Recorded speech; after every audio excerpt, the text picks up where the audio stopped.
I'm Steve Wilkerson, and I'm with Jim Saunders, Executive Editor of the News Service of Florida.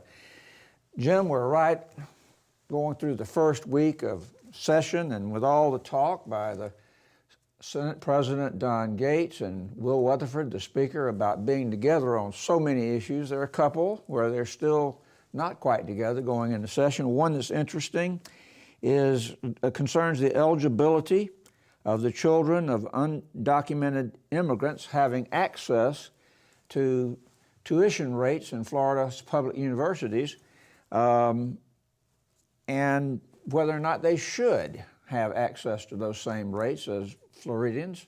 Who's where on that? Speaker Weatherford has come out very strong on this issue, that he thinks that children of undocumented immigrants who meet certain qualifications should be able to qualify for in-state tuition.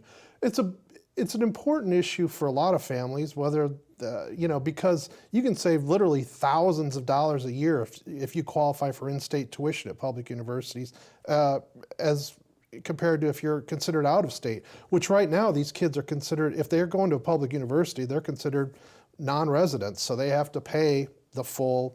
Could mean free. $10,000. It's quite a bit, and over 4 years it really becomes a lot of money. So Speaker Weatherford has come out very strong, basically saying, these kids, one of the qualifications, for instance, is that they would have gone through a Florida high school for 3 years, and so in other words, it wouldn't be just somebody just moving into the state to qualify for in-state tuition.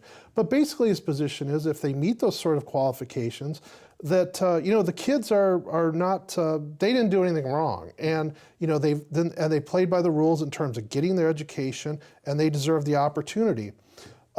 Senate President Gates is, he says basically, I'm from Northwest Florida, perhaps the most conservative part of the state. And he said, the folks out there just don't support this kind of thing. It really is part of a much broader debate about immigration policy in the country as well as in the state. But it's going to be interesting to watch.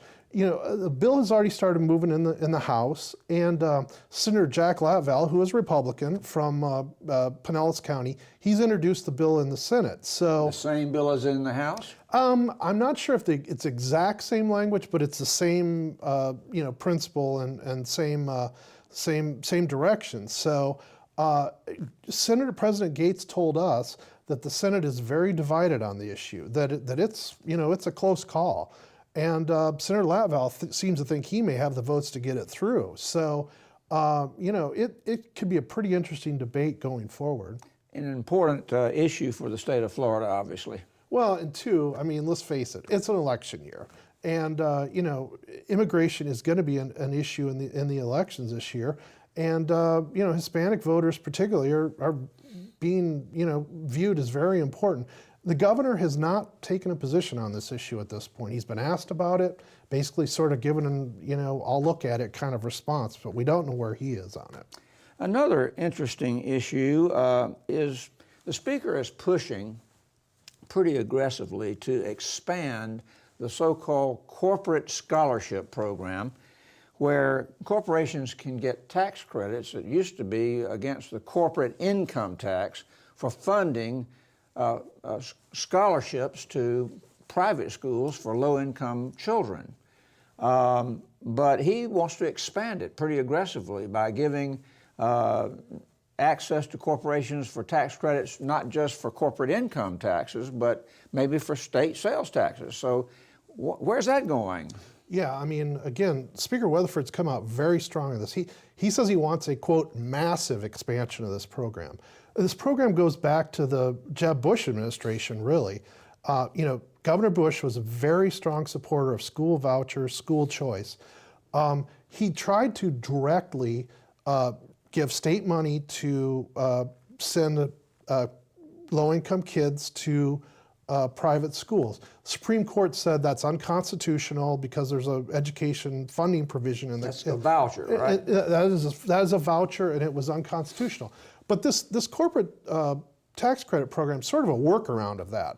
Basically, like you said, the corporations can fund these scholarships and then take a tax credit against that. So it has been corporate income tax, but the speaker's talking about also allowing them to take a credit against sales taxes. So that could open up a huge new source of revenue for this program, and it's targeted towards lower income families.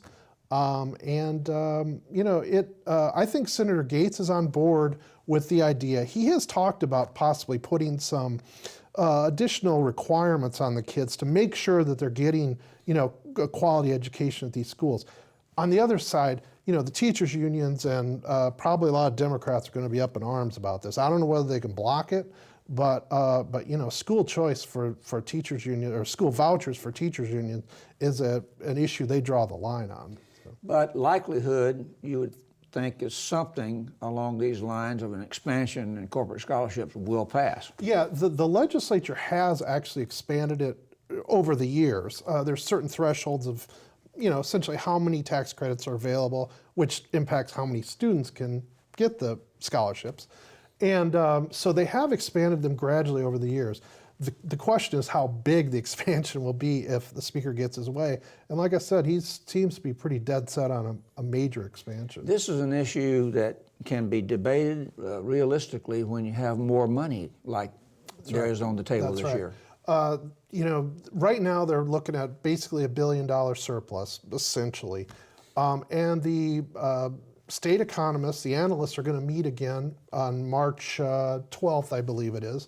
And they're going to come up with new numbers. And I think that there's some anticipation that that $1 billion cushion may get larger. If that's the case, then that gives the legislature more ability to play with things like tax credits or spending on other issues. So we'll probably know more next week as to these kinds of things, how they're going to shape up. Thank you, Jim. For more news about Florida politics and government, visit the Advances section of our website.